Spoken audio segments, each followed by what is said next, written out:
There's only one way you succeed long term. Anybody can get lucky, do something for a period of time. But real success in any measure whatsoever comes when you do more for others than anybody else. There's no other way to do it. You find a way to add more what? Value. And if we find the way to add more value, we can be superior in the marketplace, but we can also be superior in our own lives. We can enjoy our lives at a different level. We can have a different set of pride that isn't fake. It's not ego. Ego is when you try to make it better than it is, and you know the truth is it's not. But when you really are in a position, when you're in a position where you own what you're about and you know what you're here to deliver, and you deliver it on a significant scale, then you have an opportunity to really experience not only success, but fulfillment. And this conference has gotten bigger and bigger, not only in its size, but also in its impact. And so I'm really privileged to be back with you here. And I know you're working to raise 1 million meals. And I'm very, very into hunger, to say the least, primarily because I was so hungry at a stage of my life. And my life was completely changed because when I was 11 years old, we had no money and no food. And we've gotten used to that, but it was Thanksgiving, which makes it more emotional. And my parents were saying and doing things that after you say them, you can never take them back. And it was very profoundly painful, obviously, for myself as the oldest and trying to keep my brothers and sisters from hearing it. But it profoundly changed me because that day, something changed my life, and it was somebody simply coming and delivering food. And it wasn't the person, wasn't giving it, it was a delivery guy. And it wasn't a happy moment for my father. It was interesting. My mom and dad are yelling at each other. My mom's saying things to my father, you haven't taken care of us. Pretty painful moment. And the door happens, and I go open the door, and there's this tall guy standing there with these big bags of food, and on the ground beside him, he had this pan with uncooked turkey. And he said, is your father here? And I said, just one moment.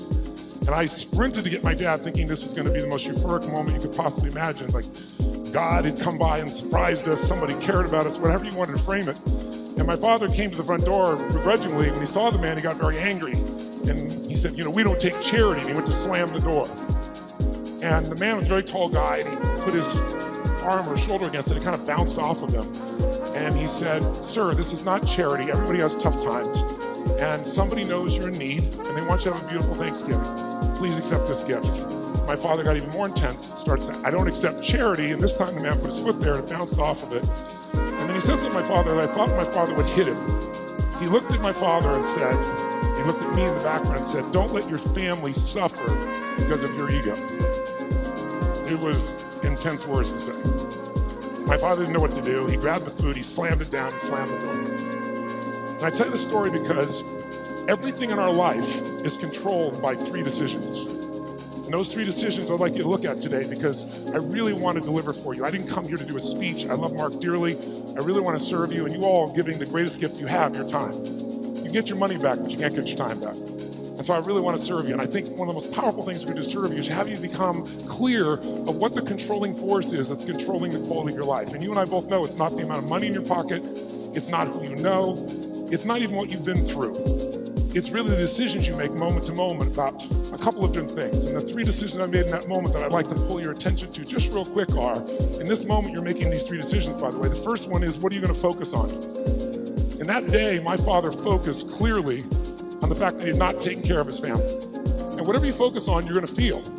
In fact, many of us in this room, who's ever focused on something, you were thinking something horrible was going to happen, you experienced the pain of that failure or that challenge in your life, and then it never ever happened. Who's had this experience? Say, I. And if things aren't bad in your life, you can always think of shit that hasn't even happened yet and feel bad in advance. But many people do. Because whatever you focus on, you'll feel. Write it down. Focus equals feeling, because if you start to take control of your focus, you take control of your life. But that day, he focused on the fact that clearly he failed his family, and that was the meaning. The second decision you make is, what does it mean? As soon as you look at something, think about something, focus on it, you decide, what does this mean? Is this the beginning or the end? Is this punishment reward? Is God trying to hurt me or trying to challenge me? Or is this nothing to do with God? I was just being a lazy bastard. Right? The meanings we give to things control our life. If you think it's the end of a relationship, are you going to behave the same way as you think it's the beginning of a relationship? In the beginning of a relationship, when you're totally in love with someone, what will you do for them? Tell me, what will you do? Oh, come on, guys. What will you do when you're totally in love? Shout out, what will you do? What? Make the sound of what it's like when you're totally in love out of your mind. Just go ahead and make that sound like a primal sound of what that feels like. Just go for it so we get some energy in this room. It's been a long time for some of you, I can see really clearly. Let's try this time. How about totally love and passionately desiring this person? Like you can't wait to touch them, make love to them, be with them. Make the sound of what that would be like. Go ahead, nice and loud, go ahead. So when you have the meaning that this is the beginning of the relationship and this person's the most incredible thing and you will do what for them? What will you do? Anything. What if you were that way with your client? What if you're that way with your internal customers, because your partners, you go, well, if you have real sexual problems with HR, that would be a real challenge. But if your commitment was the same, when you're in that place, you do anything in the beginning of a relationship. In the beginning of a relationship, if your partner said, would you take out the trash? What do you say? Take out the trash. Happily. But after about 7 days or 7 weeks or 7 months or 7 years or 70 years, one day someone said, would you take out the trash? You go, what do I look like, your janitor? You go, what happened to our passion? I'll give you a clue. If you want a relationship to last and you think it's coming to the end, do what you did in the beginning and there won't be an end. Because when you think it's the beginning, you behave differently than the end. The meaning we associate to things controls our entire life. It's not that your mother or father died that's giving you suffering. Certainly that's painful. It's the meaning you think it shouldn't have happened. When we take control of the meaning, it's the only thing we can control our lives. We can't control events. And we're living now where technology is happening so rapidly. It's magnificent what it does for our lives. But we all know with that technology, our psychology is not developing as rapidly. And as a result, the world's changing. And a lot of us that have learned to engage with technology and use it to maximize, most people in this room, but there's lots of people who use technology to disengage, to be harmful to themselves and to other people. It's not a one-way street. So I'm interested in how to maximize the psychology side. That's why I'm sharing this with you, so you can increase both your leadership skill, but who do you have to lead first to be effective, my friends? Who? Yourself. And so good to see what's controlling you. Well, what I'm focusing on is controlling me. You can focus on something and make yourself crazy. You can focus on something and make yourself great. In this moment, you could be worried about Ebola, because we all know it's coming. People are freaked out all over the world. 36,000 people die a year of flu, and the whole world is focused on Ebola. Because the news is not designed to inform you, it is designed to startle you. That's how you sell things. So if you let someone else take control of your focus, your life will be in someone else's hands. So first decision is what you're gonna focus, second meaning. My father that day focused on he had to take care of his family, and the meaning was, I know what it was because he said it out loud, that I'm worthless. And when you come up with a meaning, it produces an emotion. And if you and I wanna look at the quality of our life, there's only a way to find it. One way really, that's real. How do you feel every day? If every day of your life you got $1 billion and every day you feel guilty or angry, by the way, nothing worse than an angry rich man or woman, isn't there? You just want to slap them, don't you? How do you have the right to be angry? They find a way. But if you got $1 billion and you're angry and you're pissed off and you're guilty all the time, what is the quality of your life? Angry, pissed off, and guilty. If you have nothing, I live in Fiji a portion of the time. I have a home there and a resort there and kind of families and villages there that I interact with for the last 25 years. And when you go to Fiji and you walk down the street or you drive by, people jump up and they yell, "Bula, bula, bula," which means welcome, be happy, we love you. And you drive by 5 minutes later and they jump up, "Bula, bula, bula." And you're going like, what drugs are they taking? No one's paying them. But they're so happy. They're in such a different state. They've learned to focus on something else and come up with a different meaning for life. But if the meaning is it's the end, if the meaning is that you're dissing me, if the meaning is you don't care, whatever meaning we come up with, that affects the third decision, which is what am I gonna do? And what people do is based on the meaning, since the meaning creates emotion, right? You can be miserable no matter what you have, and you can be euphoric having nothing. We all know it's true. In fact, is it possible to learn to for example, all hell could be breaking loose around you, and you could just be sitting in a chair in this centered space, all hell breaking loose, and you could still feel great? Is that possible? Yes or no? Yes or no? Sure, but you and I live in a Western culture. Well, if you sit and bliss out, people come and take your furniture. So we have to be good at not only controlling the internal world, but our external world. And that's shaped by what we do. And what people do is based on their emotions and also their role models. So I thank you, Mark, and I thank all of you that are role models for people, where you show people that success does not mean taking, that success can mean truly growing and giving. That money, resources, and opportunity are things to be shared. They're things that are tools for a quality of life that you're able to enhance for people and for yourself and your family. Pretty beautiful thing. My father that day decided what to do was, if I failed and I've been worthless to my family, I must leave. And he did. And to me, it was the worst day of my life. I'll never forget it. I loved him more than anything. I had 4 fathers. He's the one I finally got attached to. It's like, Mom, I'm confused. But then finally, years later, I got the benefit of it because out of all those experiences and all that pain, that day I made 3 different decisions. First decision is I just decided to focus on something different than him, and that's the power we have. We get to decide what to focus on. And my decision number 1 is I want to focus on the fact there's food. What a concept. Pretty cool. But the most powerful thing to change my life was meaning. I said, what does this mean? I remember me and my brother. As my father had always said, my mother had always said, nobody gives a shit. Nobody cares. Don't care about anybody, they don't care about you. And that day I had physical evidence. Those you bringing food, I want you to know that's not just food. That's called love for someone. That's called hope for someone. That's called surprise for someone. And that day for me, I went, strangers care. And so I started caring about strangers. And I decided someday I'm going to do the same. So when I was 17, I fed 2 families. It was like one of the most incredible experiences of my life. I went to the grocery store. I was all excited, saved up all my money, went to the manager and said, I want to feed 2 families. This is what I'm doing. It's not for me. Give me a discount. And he gave me 10%. I thought, cheap bastard. But I went out and I delivered this food, and ironically, I called this church and I asked in the barrio, a particular place, where are some families in need? They gave me 2 names. I put on a t-shirt and jeans. I wasn't going to be acknowledged. I also didn't want somebody to be insulted because I saw what happened to my father. And I wrote a note. It said, this is a note from a friend. And I said, I just want you to know you're having difficult times. Everyone does at times. And I want you to have a beautiful Thanksgiving. And please feel loved, take care of your family. And someday, if you can, do well enough to do this for one other family and pass it on. But love a friend. And I had it written in Spanish as well. And I'll never forget, first place I pull up, this rotten old van, stick shift van, that I borrowed from a buddy of mine, with all these bags of food. And I went into this place and got out, pulled up this little tiny building, really tiny, knocked on the door. And when I knocked on the door, this little woman opened the door. It's probably half my size, which is not hard. I'm 6'7", so she's like 5'2". And she looked up at me like this, and she saw the groceries, and she screamed. And she started to grab my head and pull it down and kiss me. I was like, no, no, no, delivery boy, delivery boy. And she goes, no, God gift, God gift, God gift. And she didn't speak English, so I handed her the note. She read the note, she crying again, started trying to kiss me again. I said, no, no. She goes, God gift, God gift. So I pointed, where do I put this? In this tiny little room. There's a table there. I put the food down. And I went over to get some more groceries. And when I did, 4 children come running out. And one hits my leg and wouldn't let go. And when they saw the pumpkin pie, it was over.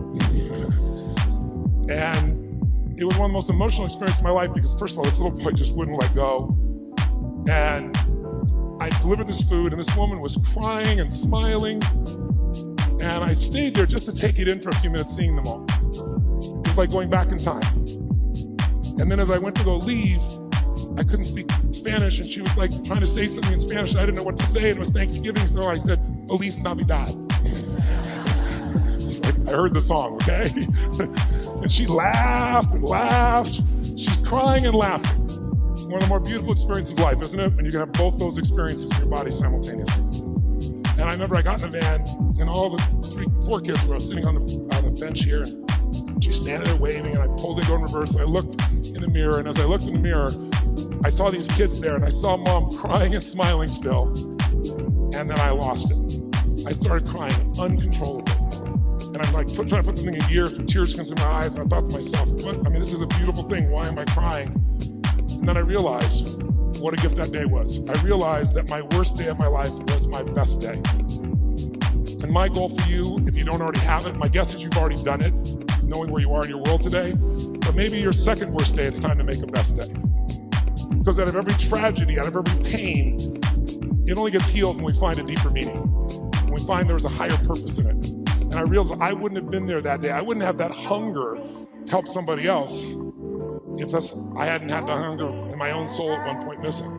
So it's very personal to me. And I want to thank all of you that made the contributions. And I told Mark, and I've announced that I'm going to match the 1 million meals if you get it. And I'm sure as hell expecting that you will.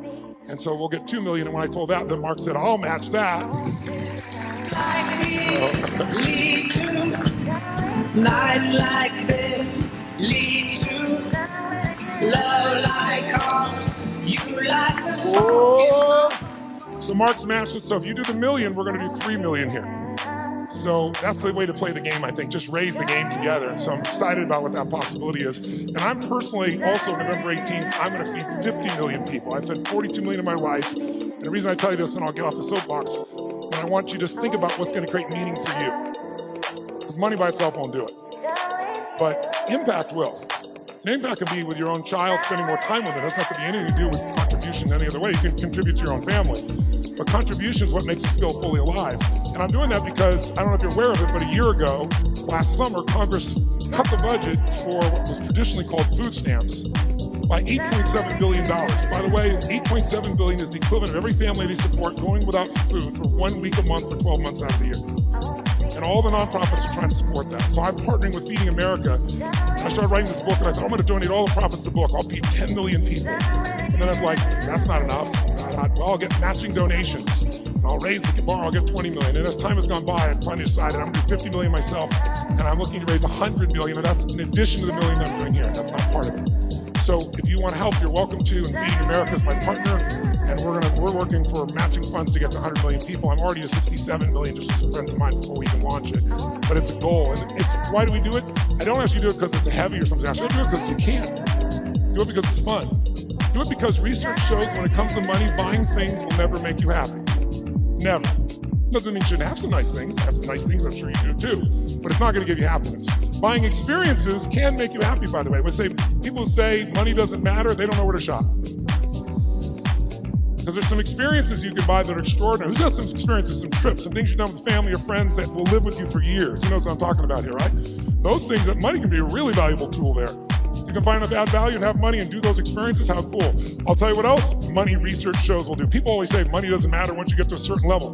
No, it matters. You can spend $5 a month and have more emotional juice, and it can be measured all the way down into your saliva by hormonal changes. You want to use money, not let money use you. So another thing that'll do it is getting rid of drudgeries.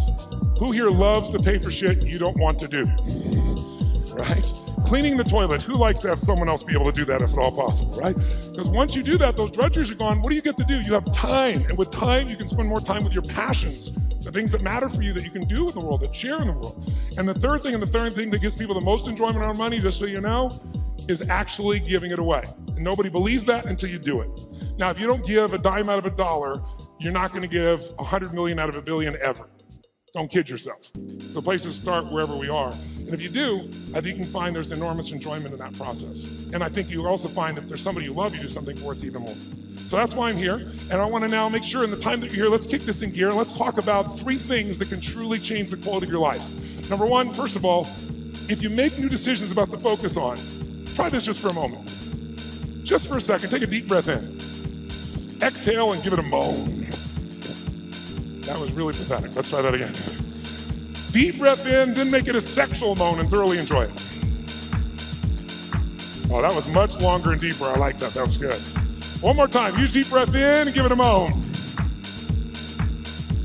Now, one of the things that I want to talk to you about here tonight, this afternoon, is really simple.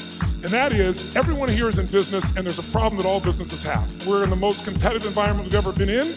We went from, 500 million people being online, a couple billion people being online, and in the next 4 years, they're saying we're going to have 3 billion more online. That means this entire world is a bigger market. If you're the person that adds more value, it also means you're going to have more competitors than you've ever seen in your life. How many think the economic world that we're in today is going to stay the way it is? Raise your hand. Okay, one man on drugs, there's always one. Okay. How many think that the economic environment is going to go through seasons? We're going to have some more ups and downs as we adjust to what's happening in the world here. Say, I. Well, then if we know that, our goal, you and I as leaders, should be to anticipate that. In fact, everyone in this room is a leader of something, whether you're the leader of a company or whether you're a leader of a department, whether you're a parent or hopefully you're a leader, not a follower. If you're a leader, you've got to exercise that skill. And so I want to talk to you about that and one of the most important skills of that. But most people don't exercise that leadership because they're dropping behind in their skill sets. And I'll give you an example of what I mean. How many of you in this room, I want an honest answer, and I'd like you to yell the answer, raise your hand if you would, please. How many of you in this room have ever experienced the absolute total humiliation of playing a video game against a child? Scream I if you've done this experience. Oh, come on, let me hear you. What happens when you play the child? Who always wins?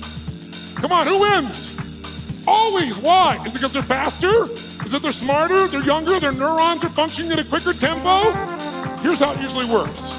You're a mother or father, you're an uncle or an aunt, you're a grandfather or grandmother, you're a friend of the family, you're looking for a gift, you live in a tech world, in a world where today children play with an iPad and learn how to use it before they know how to tie their shoes.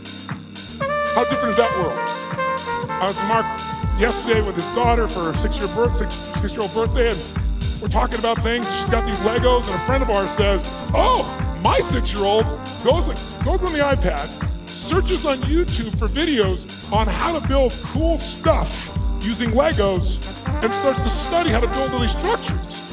That's the world we're in that our kids are in, 6 years old. And imagine what else they're searching for and finding at 6 years old. It's a wild, wild world. So here we are with this technology, and most of us are not seeing what it's doing for us. So you sit down with this child who's high tech, you're not. Even the techies in this room aren't usually as gamers. I know there are plenty of gamers in the room, but there's plenty not. And then what does the child do? The child says, oh, come on. Well, look, I'm not good at this. This is for you. Come on, uncle. Come on, auntie. Come on, mom. Come on, dad. It's my birthday. It's Christmas. They use the guilt approach, don't they? And what do you find? You finally break down. Okay. Now you should know you're being set up when they go, you go first. Right? And they go, look, it's really simple. You just shoot. You just shoot these guys, and it all drops down, and you think, okay, I'm gonna show this little bastard I can do a thing or two here, right? Take out the gun, you shoot, and you're dead in 2.3 seconds. Who's experienced it? Say aye. Now what happens to the child? And about 45 minutes later, you get your second turn. Am I right? And then you're really pissed. You're dedicated. You're devoted. You're focused. You're going to take this thing out. You last 4 seconds and you're dead. Out of the side of the head. The kid.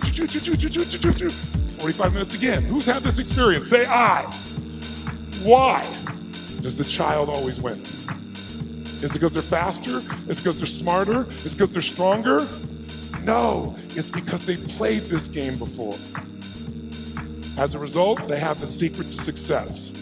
They know the road ahead. And if you know the road ahead, you have an incredible power called anticipation. Anticipation is the ultimate advantage.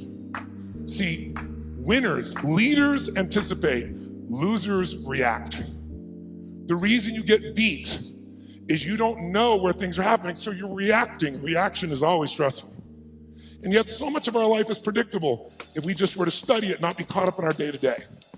It's predictable the challenges you're gonna have in your relationships, or with your kids, or with your body, or with your job, or with your economics, or with your mother-in-law or father-in-law. These are predictable. And if you were to anticipate these things and put a strategy in place, you could take it all out and have the quality of life that you deserve. In business, it's everything. Those that anticipate, those that lead, and then there's those that follow. The followers are the reactionaries.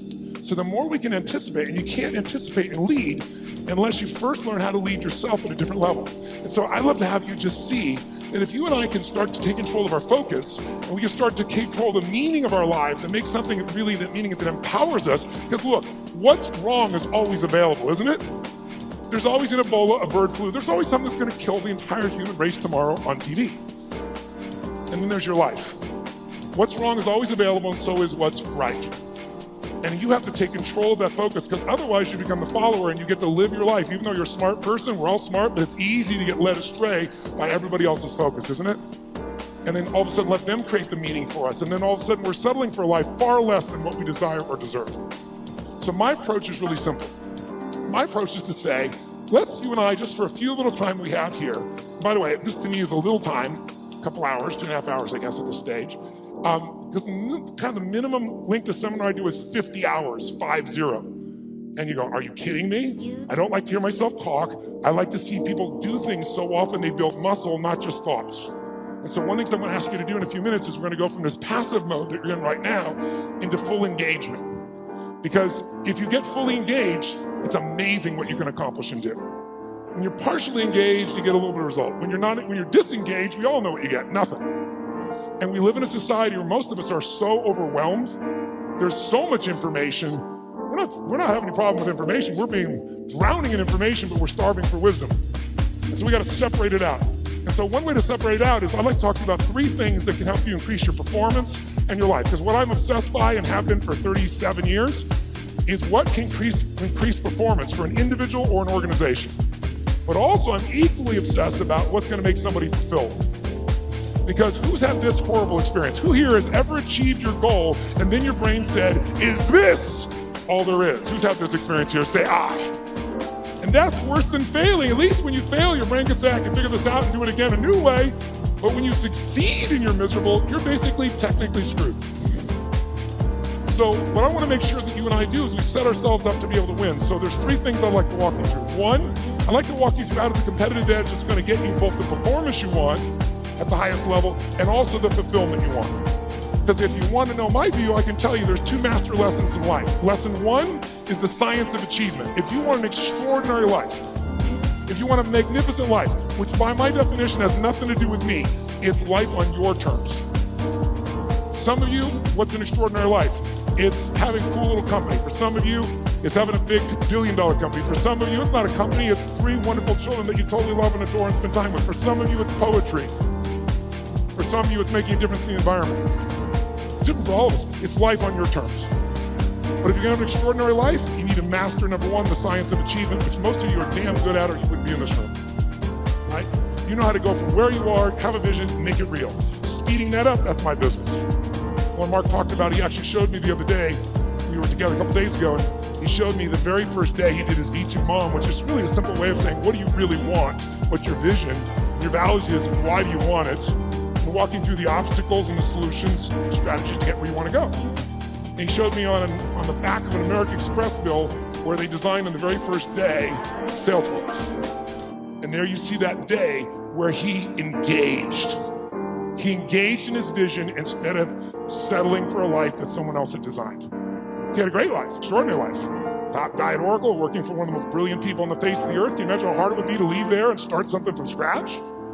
But he had something larger that he wanted. So how do you do that? How do you get yourself there? You gotta understand the science of achievement. But I know so many people I get the call from, most successful in the world, business person, politician, leader of some sort, economic leader, financial trader, and they call me up and they want me to change something in their business, but I know what they really want. They really want to find fulfillment still. Because success without fulfillment is the ultimate failure. Who's with me on this, right? You make everybody else feel great. I mean, it's a horrible example, and I hate it, but we all know an extraordinary spirit that took his own life just recently, probably lit up more human beings than almost anybody alive when it comes to humor and joy. He made everybody else feel happy but himself. It's sad. You don't want that to be you. If there's any gift he can give besides his joy, is the evidence of what you want to move towards. Nobody in this room is going to move towards that, but we do it at a little level. We die a little bit along the way by giving up what we really desire and believe in. And my goal is to make sure, see if we can wake that up. So, and by the way, fulfillment is as unique as there are people. Achievement, there's laws, right? You do this, money, there are laws. Your body, there's laws. We all have biochemical, special, unique identities, but there's certain fundamentals. If you do them in mass, you're going to be overweight. If you do them differently, you're going to be fit and strong. Same thing with money. But fulfillment is as unique as art. Art is what one person thinks is beautiful, somebody else can think is ugly, and that's perfectly fine. Have you ever gone to an art museum and you see this big red square and they go, $10 million, you go, you gotta be kidding me. $10 million for that freaking square? I'll draw you a square! But someone else, no, look at the texture, the taste, the flavor, I can taste the paint from you. They have a different way of being fulfilled, right? So those are the 2 kind of lessons of life. So this is what I'd like to do to help you with both those today if you want to play with me. Number 1, let's take a look at what will give you the edge. Who's up for having a competitive edge in anything you do? Say I. And it's not BS and it's not positive thinking, it's something you can test because the edge is what's going to get more out of you. Second, I'd like to show you how to create a breakthrough. Who here is an area of your life where there's something you've struggled with for a while and you're sick of struggling with it and you're sick of making excuses and you want to actually change it today? Who's got one of those in your life? Say I. If you want to play full out, I can show you that. And the third element really affects the other 2, and it's really the one that affects business and life, and that's the power of engagement. All of these are tied to engagement. And I'll tell you what triggered me on this is thinking about how can I add the most value here? And engagement is one of those, new flash words in the corporate culture we all hear about. Oh, full engagement, partial engagement. But it's really true. Engagement plays such a huge role. And some of the studies that are out right now are mind-boggling. Have you seen the recent studies they've done? 142 countries asking workers around the world, how would you describe yourself? Fully engaged, partially engaged, disengaged, aggressively disengaged. And guess what they found out? Throw it up there. Around the world, in 142 countries, they found out that 13% of employees worldwide said they were actually engaged in their work. Now, for us in this room, you'd say that's absurd, there's something wrong with the survey. Well, you'd be right. In a room like this, it's full engagement, or at least a lot fuller engagement. America has the highest engagement of any country in the world, it's 29%, which sounds so much better when you're 13. Like, so which would you rather have, a punch in the face or a kick in the stomach? But let's flip that around and say, what does that really mean? It means 71% of people are disengaged at work in the richest, most powerful, most influential country in the world. It's mind-boggling. Now, if it's only one study, you'd say, oh, it was a partial. You can see study after study coming up with similar numbers, slightly off, but pretty much the same ratios. Now, here's what's really interesting. Of those 71%, there's a group in there, about 24% of them, that are actively disengaged. You know what that means? That means they hate what they do and they hate you. Now, this is pretty important, isn't it? They hate what they do, they hate you, and they will actively work to disempower the organization. Who has ever bumped into one of these humans? Raise your hand, say I. Okay, so when you bump these humans, it's not usually a pleasant experience, and we all know they're out there. And by the way, how much damage can they do in a world that has, social media everywhere where good news travels fast and bad news travels faster, and people don't care what the truth is afterwards. It's a cool story, it makes it go. So this is an area that if you're gonna change your business, you gotta make a difference. So here's what I'm looking at. What makes the difference in people? What makes the difference in an organization? And I would submit to you that it isn't getting a head start. You can find individuals who you give everything to. You can love on them, give them a great education, they get a great economic background, and can spend the rest of their life going in and out of rehab. Who's seen this before, knows what I'm talking about? Say I. On the other hand, you see people that life's kicked in the face, somebody's been abused mentally, emotionally, physically, you name it, and they become the Oprahs of the world. So it's certainly not, advantage does not come because you were given something. And by the way, in business, advantage doesn't come because you have most resources. Companies with most resources don't win. The most resourceful companies win. The most resourceful companies are the ones where employees are the most engaged. And it's statistically proven. You look around and you say, who had the lead? Well, before YouTube, there was Vimeo. They had a year jump. Pretty much the same technology, just didn't engage as many people. Before Google, there was, what happened, Yahoo? If you're out there, what the hell happened to you people? Right? Before Facebook, there was, what happened to MySpace? Facebook was more engaging. Engagement is really the new factor. Being able to be fully engaged. And by the way, in your intimate relationship, how important is engagement? Some guys go, very important, I'm gonna put it off as long as I can. No, I don't mean that. Full engagement in that area is gonna turn the level of fulfillment you have or don't have in a relationship, right?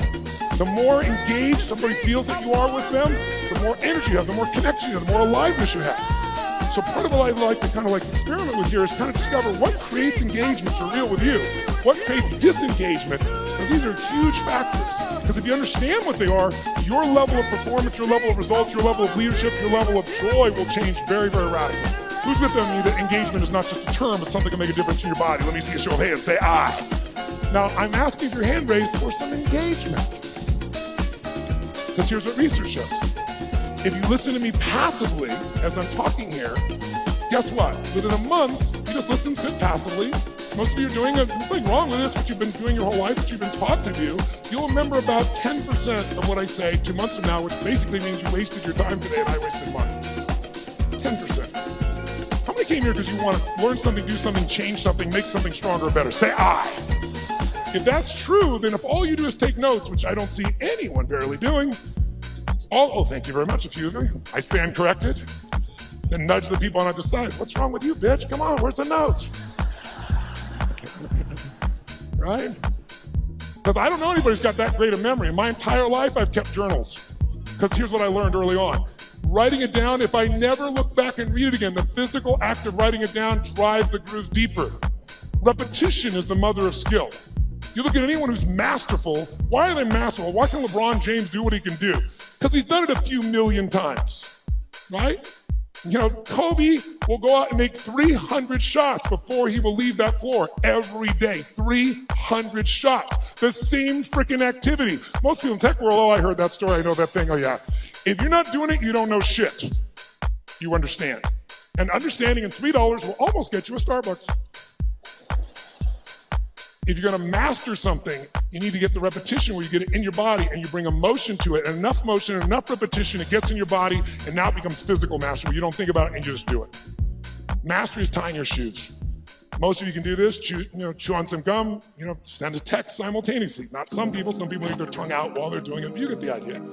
If you do something enough, and you're confident enough, you're certain enough, it's in your body, that's mastery. So I'd like to see if we couldn't get to a different level of mastery in this. And what I'm gonna ask you to do is, by the way, if you listen and take notes, just write those notes down or you type them in, whatever you do. Research shows you'll retain about 40 to 50% of what's been said. In the future, I'd highly engage or encourage you to do that. Now might be a good time. And then the third most powerful one is if you physically engage your body. If you ask you a question, yell back the answer. Or in a few minutes, I'm gonna ask you to actively engage in a different level. Engage with each other, do some crazy things you wouldn't normally do. What that does, it brings up engagement, 80, 90% retention, because now it's not just a thought or a right, it's a feeling in your body as well. And if you do that, you're gonna retain it. Who's up for doing more and holding on to more? Say, Then to do that, I'm gonna ask a couple things. One is if I ask you a question, please yell out the answer. You're already doing that, you're being very kind, but don't be kind anymore. Do it with more passion and intensity. Because I'm not gonna ask you questions you don't know the answer to, because I want you to feel good about yourself. But if you yell out the answer, you'll activate your body's nervous system. Make sense? And the more you activate, the more energy you'll have. We live in a passive society, and if we're gonna engage, by the way, the companies that engage, the companies that have records of 24 to top 25% in the country, highest levels of engagement of employees, companies like Google, companies like Salesforce, companies like Apple, companies like Facebook. And by the way, guess what all the research shows? 22% more profitability, almost one for one. For every percentage of increased engagement, you almost get an increase in profitability.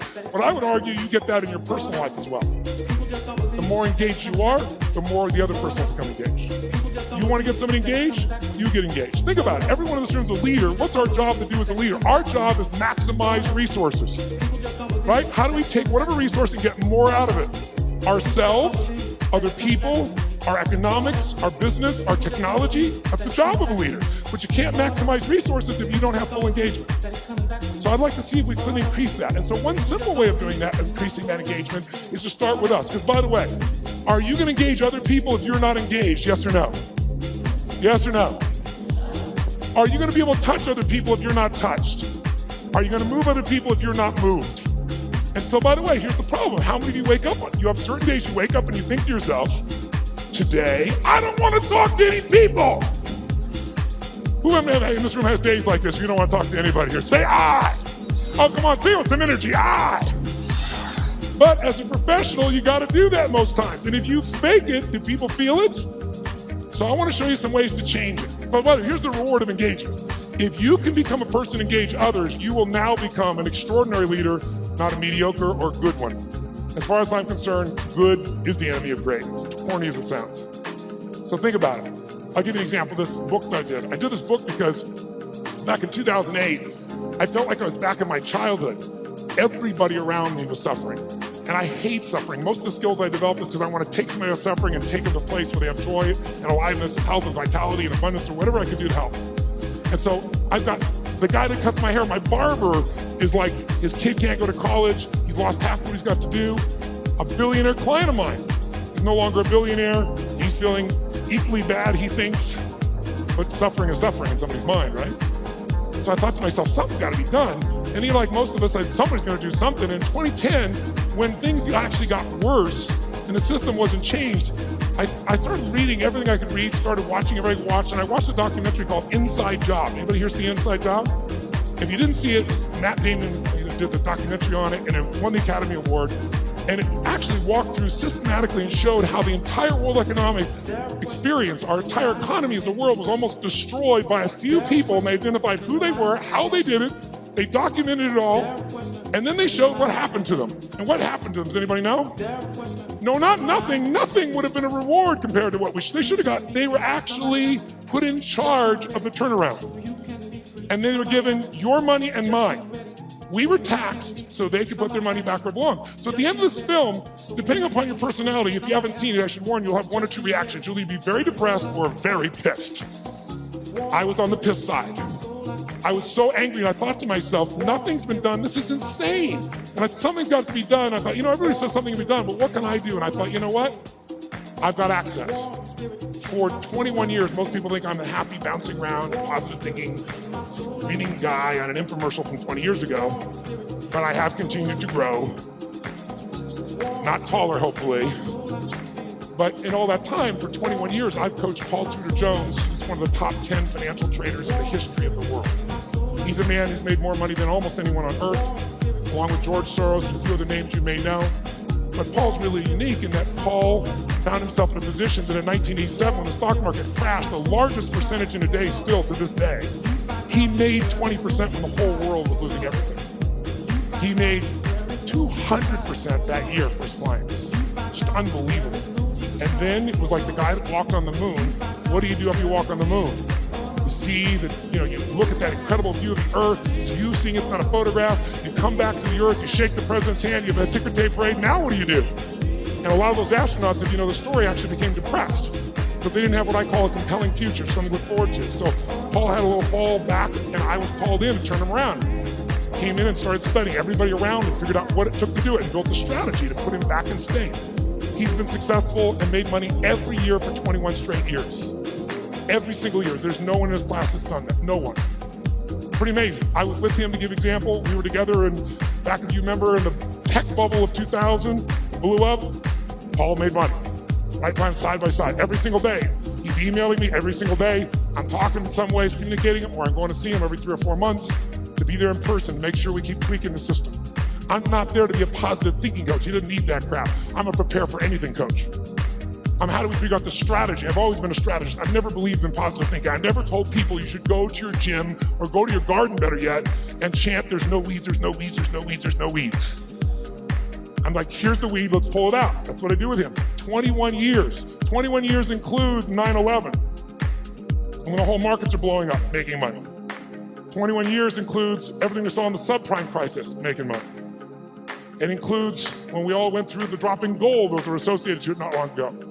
So I've been there with all those pieces, and I got a chance to learn from this guy side by side, and I've been able to contribute to him in a significant way. So I got access. So I decided I'm going to go find a way to interview the 50 most influential, financial, brilliant minds on the face of the earth. Not people you read on the internet, not people on television screaming at you what to buy and telling you to go to some mythical mutual fund that gives you 12% every year and it doesn't exist, but the real guys and the real ladies that do it. But how are you going to do that?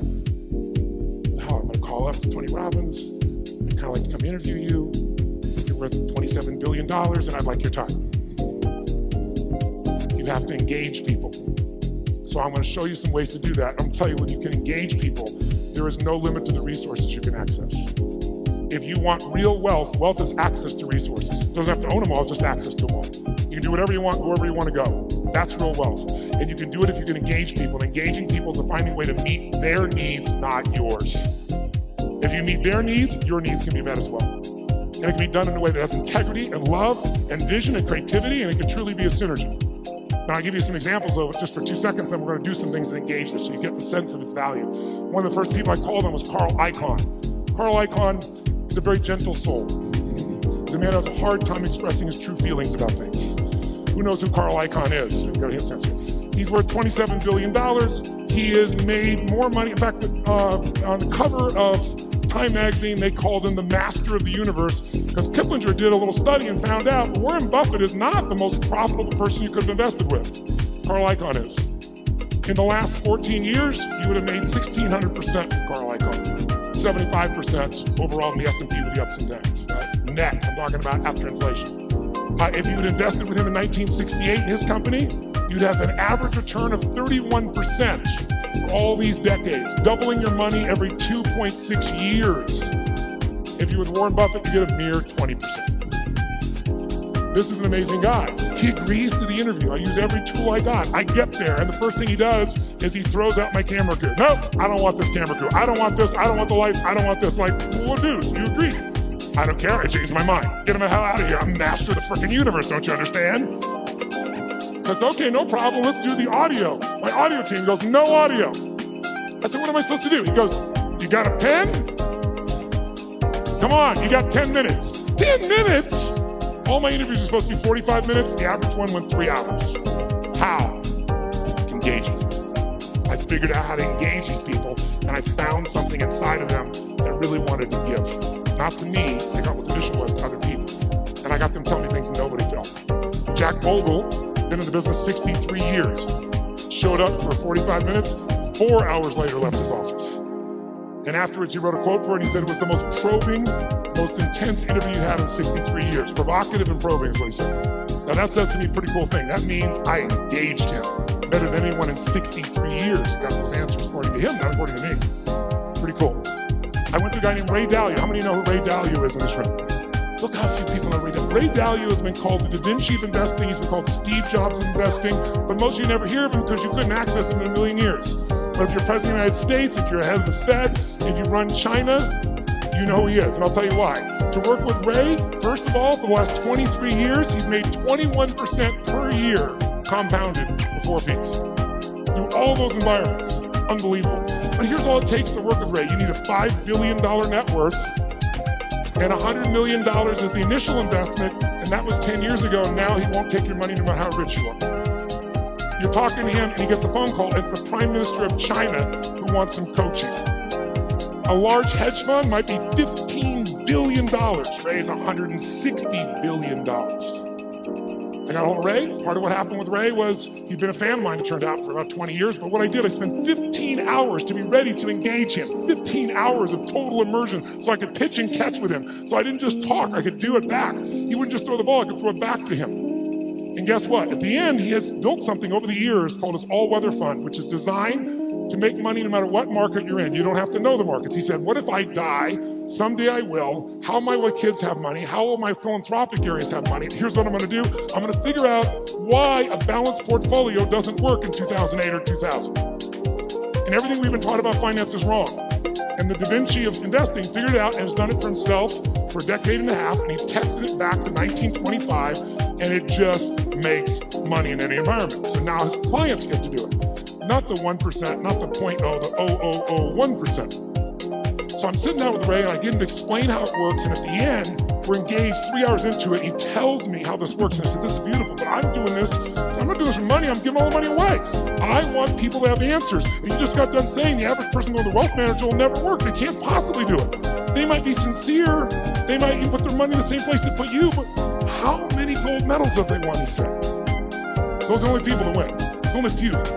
It's a giant poker game with a few winners. So you just said they're not going to win with anybody else. So I said, this is worthless without knowing the exact recipe. How much in this, how much in that, how much in this percentage, whether I got $1,000 or 20 million. $200 million. It's 20, that's the secret sauce. That's what $5 billion and $100 million used to get you. I said, yeah, but you won't take anybody's money there. I said, yeah. And I said, you're giving away half your fortune with $14 billion. You're a giver. Help a guy out, give me the secret sauce. And he goes, it's really complex. I can't really just share it that way. I said, I know it's complex, but I'm a pretty smart guy. I'm good at simplifying. I believe complexity is the enemy of execution. That's what it is. You got to make it so simple, people do it. Complexity is the enemy of execution. So I'll get it simple. You get it to me, I'll make it simple. He goes, well, he uses leverage. I said, give me one that doesn't leverage. That anybody could do. They could do it with ETFs. He goes, well, I don't know. I don't know what that's going to look like. It won't be perfect. I said, your worst plan is going to be better than anybody else's best plan.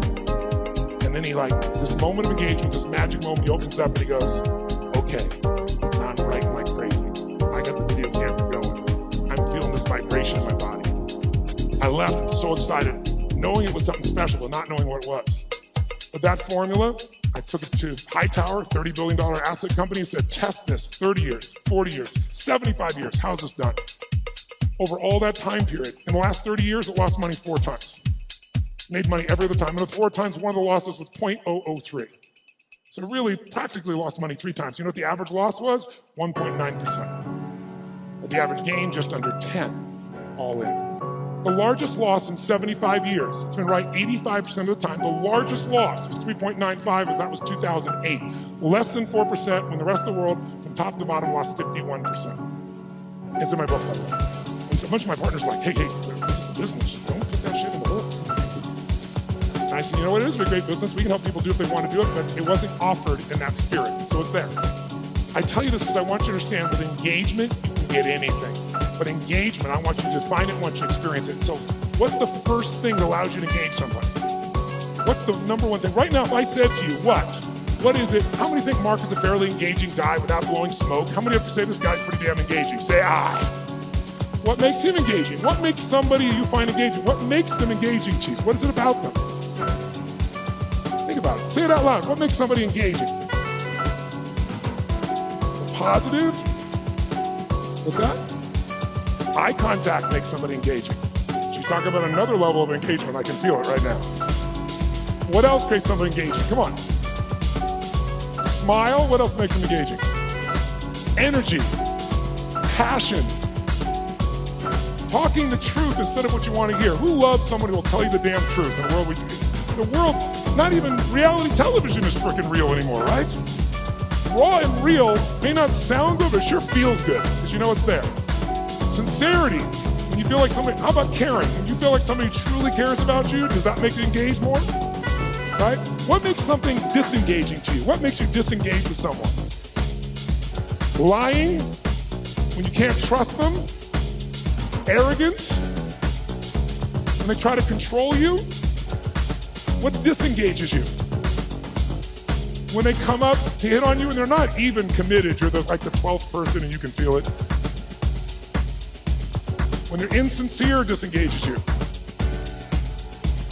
What's that? When the communication or the relationship is one-sided, totally disengages you, doesn't it?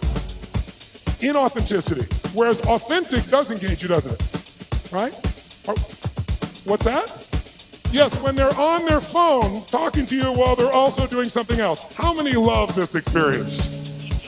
And yet we've made it culturally okay, depending upon what generation you're in. Depends on how your mindset is, where you live in the world, I guess, to some extent. But all the things you said are true. When you feel that someone cares about you, is interested in you, is sincere with you, shares the same interest, is trying to accomplish something, if there's that caring, sincerity, mission, passion, is passion something engages you, yes or no?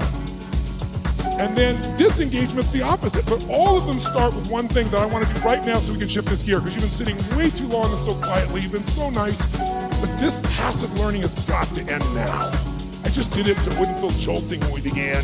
Now we can step into the real game. And here's how I want to do that. First of all, energy. Energy is the base. How many agree energy is engaging? Say I. If you want to change something in your life and you are what I call energy poor, low energy, are you going to follow through, yes or no? You love your husband or wife, but you're exhausted. Love you. So yeah, love you. There is no passion. There is no intimacy without energy, am I right? You're not going to go to build a business without energy. You see this crazy man, he's filled with energy, day and night and day. It's Richard Branson. How much energy does that man have?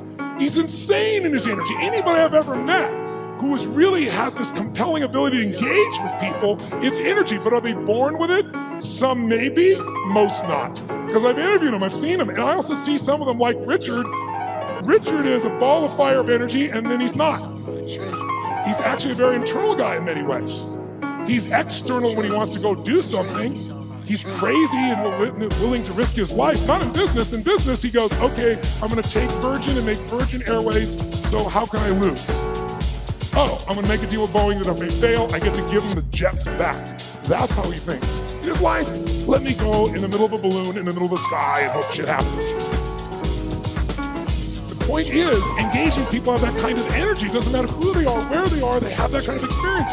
So what you and I got to do is got to tap that out. So how many of you have had times when you were in the flow, the energy was going through you, like you didn't have to think about it. The right thing was said, the right thing came out of you. Who's been in this place before? Say I. Oh, come on, say I. Who's ever had a time when you did something after you did it, you thought, I can't believe I said that. I can't believe I did that. That was so stupid. Who's done this before? Say I. Who's done something where after you did it, you went, that was me. I don't know how I did that shit. That was cool shit. Who's ever impressed yourself? Say I. Now you're the same person. How come one situation you're an idiot, the other one you're brilliant?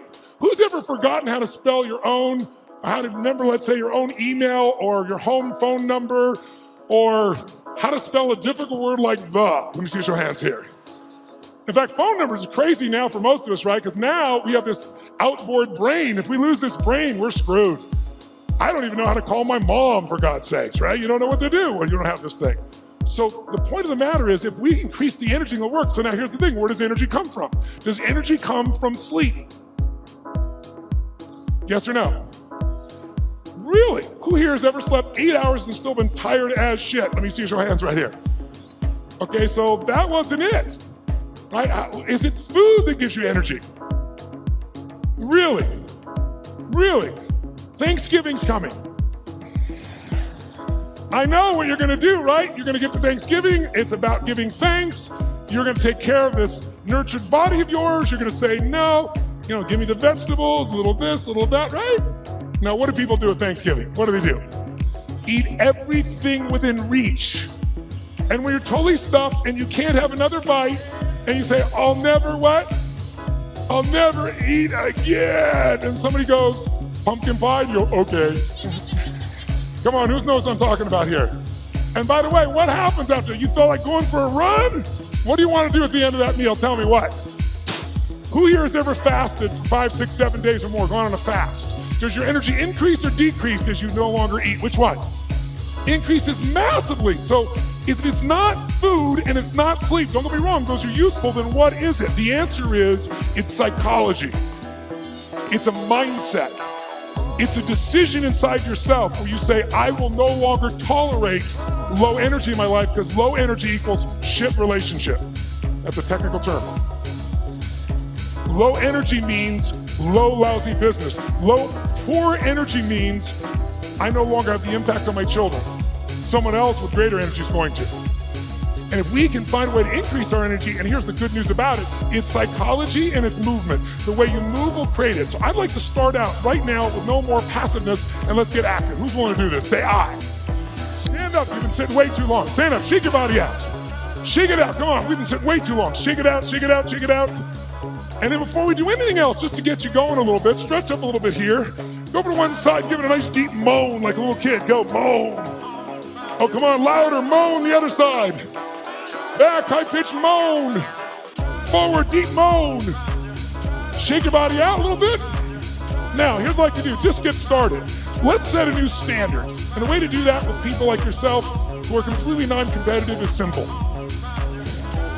I want you to turn to someone next to you and I want you to point at them and go, I own you. Go ahead, try. No. I mean, say like, I own you. Come on, do it again. I own you. That means I am challenging you, lazy, tired person.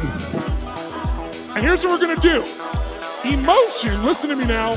How many would like to have more joy in your life, more excitement, more passion, more aliveness? Who wants more of this stuff? Say I. Can you have everything in your life work out and still be in a lousy state? Can you achieve your goals and go, woohoo?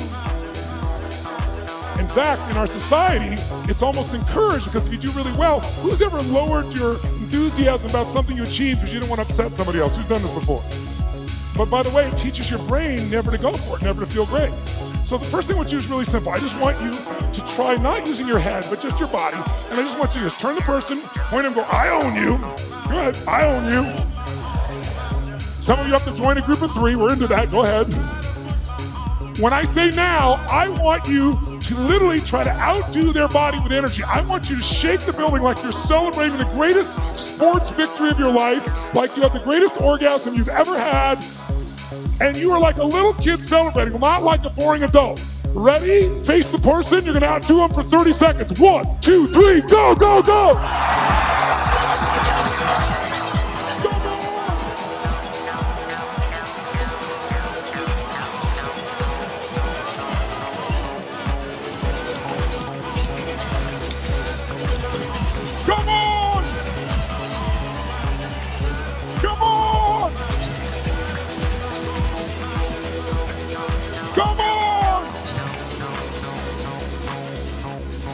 Oh,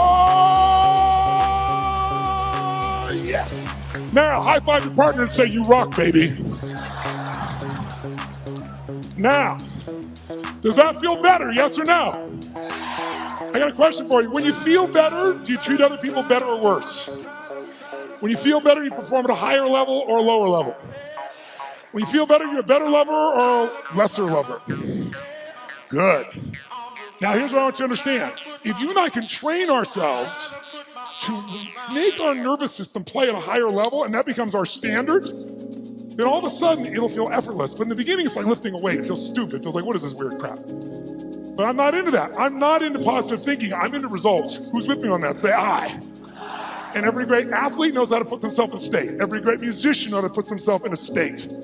We need to be able to do it. And if you try to do it with your mind, you'll succeed sometimes and you'll fail others. Because your brain is always circulating, can always rationalize something, right? But the body, used effectively, can change it all. So I'd like you to try something real quick. If you're a leader in this room, how many consider yourself a leader in what you do for a living? Let me see your hands. I figured almost everybody. So if you're a leader, that doesn't mean other people follow you, by the way. It just means you live life on your terms. You don't settle for less than you can do or be or share or give. So if that's your mindset, then you gotta say, okay, if I'm really gonna be a leader in my life, then I need to own my energy, my certainty. I can't just wait till I feel good to do things. I gotta be able to get myself to feel good. And not phony and not fake. So I'd like to show you as a leader, your skill as a leader, your number one skill that makes you a leader is your ability to influence. Is it true? And who do you have to influence first? That's right, if you can't influence you, you're gonna influence somebody else. But your ability to influence the thoughts, the feelings, the emotions, the behaviors of other people. If you do that, then you will be able to engage the world and yourself. So how do we do that? Well, to influence other people, hear me now, to influence other people, you have to know what already influences them. If you try to get a kid to clean the room the way it would work for you, I promise you it probably doesn't work that way for them. Everyone's different, but there are some universals, and one thing that influences all of us is our state. If you're in a pissed off state, you ever had a friend do something nice and you're in a pissed off state and you snap at them and you feel bad later on? It was just the state you're in. Who knows what I'm talking about here? Say, ah. So we need to train ourselves to be in a better state. And the second thing that affects what we do long term, besides our state, that's what affects things moment to moment, is we all have a set of beliefs or expectations, or we might call it a blueprint for how life's supposed to be. When life is in alignment with our blueprint, we're happy. We're not, we're upset. Sometimes there's nothing wrong with life, we just need to update our blueprint. So for this brief session, let's start with just changing our state, and let's learn something about how your brain blueprints things. So I want you to try something with me. Take your hands out like this, and when I say now, I want you to bring them together like this. When I say now. Thank you. All right, ready? Now. Ready? You can hear the entrepreneurs in the room. They're not waiting, baby. I'm going. I'm ready. I love it. Now. Ready? Now. Ready? Now.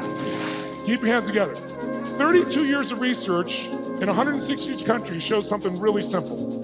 As often as you pull your hands apart and bring them back together, if I don't mention it, you will always run the same pattern with the same thumb on top. I can notice which one it is. And now, just try it, see what happens. Do it again. Ready? Go. Ready? Go. Ready? Go. Ready? Change thumbs. Go. What's that look on your face? Why does your face look like that? How many feel like this feels a little weird to change thumbs? Let me see if Joe's hands here. Right? Now, try it again. Do it the normal way. Watch how good you feel. Ready? Go. Ready? Go. Yeah, I'm good at this shit. I can do this. Try it the other way. Ready? Opposite thumb. Doesn't look, your faces look really bizarre right now. Now, some of you say, I want to change my business, I want to change my life, but you're really upset about the thumb move. We're really having some problems here. Let's go back to your normal way one more time. Ready? Go. Ready? Go. Keep your hands together. Truly, 32 years of research has found something interesting about the pattern of how you hold your hands when they come together. If your left thumb is on top of your right thumb, then the driving force in your psychology is the desire for sex, and you're an incredible lover.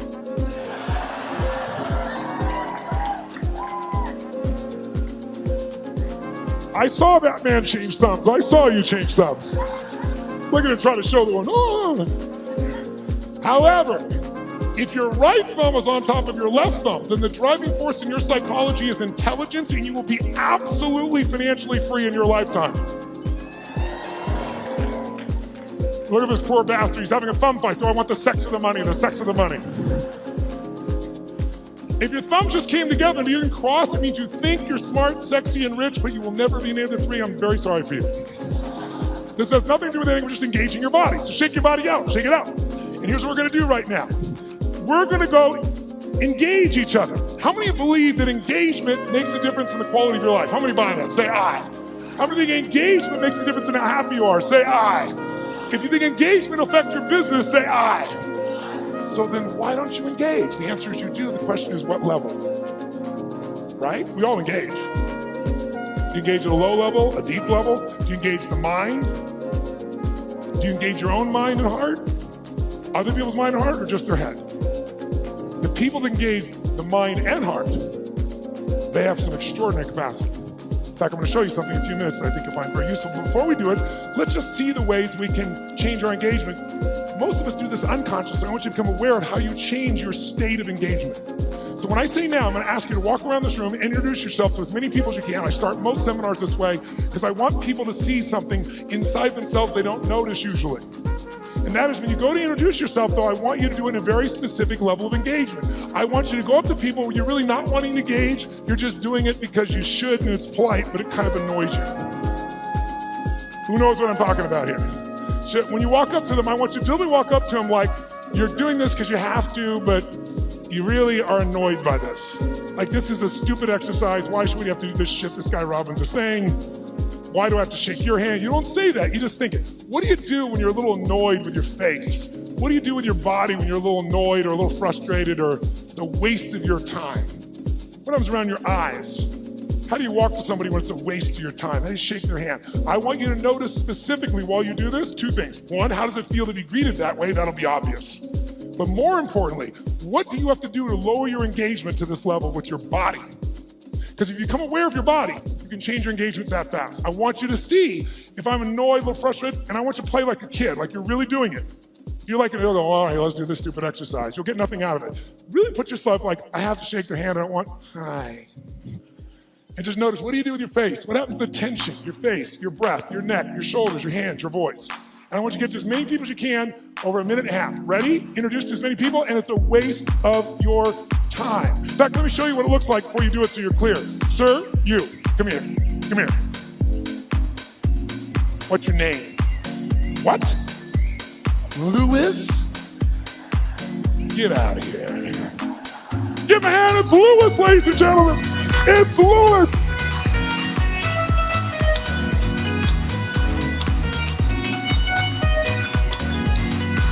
Oh, all right, get to as many people as you can now. It's a waste of your time. See what you do with your body, go.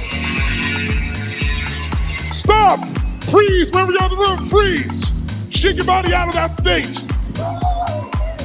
Now, when I said freeze, that wasn't hard for many of you because you didn't go anywhere. Hi, that shit's over. So, question, shake your body out of that state so you have none of that left. All right, question. And we've got in this room, what, 6,000 people, 7,000, 8,000, what's this room? I think it's 6,000 people. I'd like if you would to yell the answer, because we have people from virtually every country in the world here, and see what really happens. I want to see if we got a measure. Raise your hand and shout yes if you made a significant change in your body to go in that state. Say yes. Great. Did you change the muscles in your face? Yes or no? Yes or no? Did you change the way you moved? Yes or no? Did you talk louder or quieter? Which one? Did you talk faster or slower? Which one? Did you go straight for him or did you hesitate? Which one? Now, by the way, I could go through 20 of these, and if you notice, every country in the world, I think, is represented in this room. Every belief system, every background, every sexual preference, every spiritual preference. Everyone in this room is different, comes from all kinds of places. Every one of you to feel this way are doing the same things. Because the one thing that's universal in engagement is if you engage your body one way, you're gonna feel like shit. Another way, you're gonna feel incredible. But if you're unaware of it, you let the environment control you. Become aware of it, you can take charge, like knowing the buttons to your brain. How many follow? Say aye. So that's what that one does. Now let's contrast it to a totally different state of engagement. Who's ever wanted to engage with somebody? A man, a woman, person you wanted to employ, somebody, a client you wanted to gain, and you wanted to engage with them, but you were afraid they wouldn't engage with you fully. You're afraid they reject you. and that fear was really strong and held you back? Who's had this experience before? Say I. Good. If you don't raise your hand, you lie about other shit too, so I understand that. So here's what I'd like you to do. When I say now, I'm gonna ask you this time to greet people in a different level of engagement. I want you to greet them as if you're deathly afraid they're gonna reject you.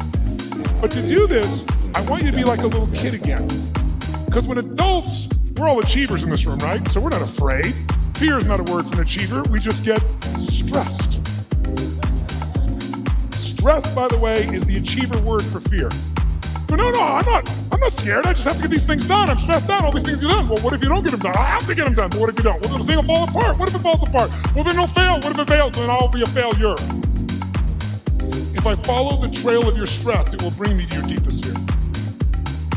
So if you own your fear, you can figure out where it is and actually how to change it in seconds. And when fear is no longer around, fear is your only enemy. Because when fear's not there, nothing stops you. Who's with me on this? Say I. But we don't call it fear because that doesn't seem cool to us. We're all adults. But kids, will kids show their fear? Oh yeah. They'll do it. They'll make sounds. They'll do everything. So what I'd like you to do this time is when you greet somebody, I want you to exaggerate like you're deathly afraid. Like, music hi. really continue in the house. I love jazz and I love piano. So that's where I started. I want you to exaggerate it so you'd see what you're doing on a very subtle level underneath. I'll show you an example. Who's ever watched the Winter Olympics on television and you're in your chair and watching somebody snowboarding or skiing, and as you're watching, you feel yourself doing this? Who knows what I'm talking about here? Say I. So I'm going to ask you to exaggerate so you notice it. So please play full out. It's the only way you're going to see what you do, and see what do you do differently with your face, your voice, your body when you're really afraid. And it'll show you contrast just for 1 minute. As many people as you can, totally exaggerate. You're deathly afraid. Go. Greet them, greet them, greet them.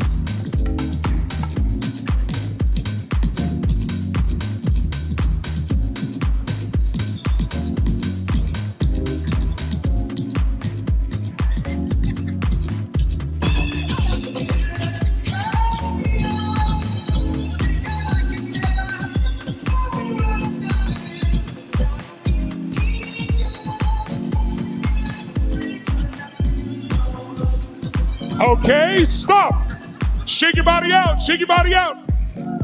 Now, nice and loud, did you use your body differently to go in this state? Yes or no? Did you use the muscles in your face differently? Yes or no, please? Say it again. Did you talk louder or quieter than you were annoyed? Which one? Faster or even slower? Did you go for them faster or hesitate even more? Yes. Was there tension in your body? Where? Yes. Now notice, you're hearing the exact same answer from me. I didn't tell you to do that with your body. I told you to be afraid, but you did the same thing with your body. We're all unique, but you have this gift that our Creator's given us called the nervous system. Use it one way, you'll feel afraid. Use another way, you'll be annoyed. Use another way, you can feel incredible. So let's find that. Shake your body out one more time. Shake it out like a little kid. This time when you go to greet people though, how many of you in this room own your own business? Let me see your hands. Own your own company. Let me see your hands. How many of you are leaders in a company where you have to lead and influence significant numbers of people? Good. How many of you in this room are parents? Let me see your hands. Good. How many of you in this room have a relationship with a human? Let me see your hands. Then this shit will work for you. So here's what I want you to do. This time when you go to greet somebody, I want you to do this. I want you to greet them as if, whether or not they like you or not, in the first 3 to 5 seconds of meeting you, is going to determine whether or not they do business with you or not, which is going to determine whether or not your kids eat next week. Okay? By the way, human beings never judge another person in the first 3 to 5 seconds of meeting them, would they? Would they? So if they, and some of you don't have kids, so let's make the game more intense. If they don't like you in the first 3 to 5 seconds of meeting you, then everyone you care about dies like pigs in hell. That's all. That's all it is. Okay? That's how important. Let's see if you use your body differently if everyone you care about's on the line and they gotta like you in the first 3 to 5 seconds. Ready? Go, go, go. Oh, yes. Now, shake your body out. Does that feel better? Yes or no? Yes or no? Did you use more of your body or less of your body? More of the muscles in your face or less? More of your voice or less? Did you talk louder or quieter? Faster or slower? Did you hesitate or go straight for them? Did you touch them? Did it feel good? Why? You should have seen who I touched. Why did it feel good? You forgot the lesson already. Because emotion is created by motion. And the more you use of the gifts that you've been given, the more of those gifts you experience. See, this is a gift most of us don't pay attention to, especially in a world where everything we do is in a box. What do people do? They wake up, have a box breakfast, get in their box car, drive to their box office, type in a box, have a box lunch, drive back home in the box, turn on a box, go to a box and open up, get a cylinder to change their state. Right? It's like, that's crazy, right?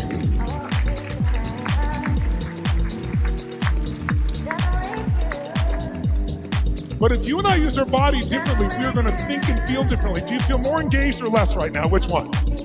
Did you engage others more or less? Now, by the way, was that the best way you could greet someone? By the way, did it feel, first of all, did that feel good? Yes or no? Make some noise if you enjoyed that feeling. Come on, make some noise. So, question, was that the best greeting you're capable of giving a total stranger? Yes or no? Yes or no? Yes or no? Wow, listen, you hear some yeses and some no's.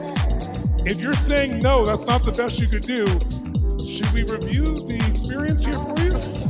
We said if you don't give your best, everyone you care about dies like pigs in hell, and you still didn't give your best. We need to talk. If you said no, I respect you. You know why? Because if you said no, that wasn't my best, you were being truly truthful, because whenever we get to what we think our best is, what do we always find? There's always what? Come on, guys. There's another level. Is it true? So if you said no, I respect you. So I'm going to ask you to take it up one more level. You say, what are we going to do? Get naked? No. What I want you this time is I want you to greet people as if they're your best, last person on earth you love, you missed, your best friend, your lover. Be like, oh my God, look, it's Mary. There she is. Oh my God. Oh, wow.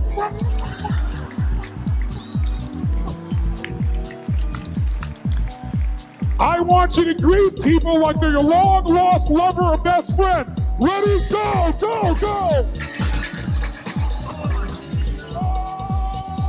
Let me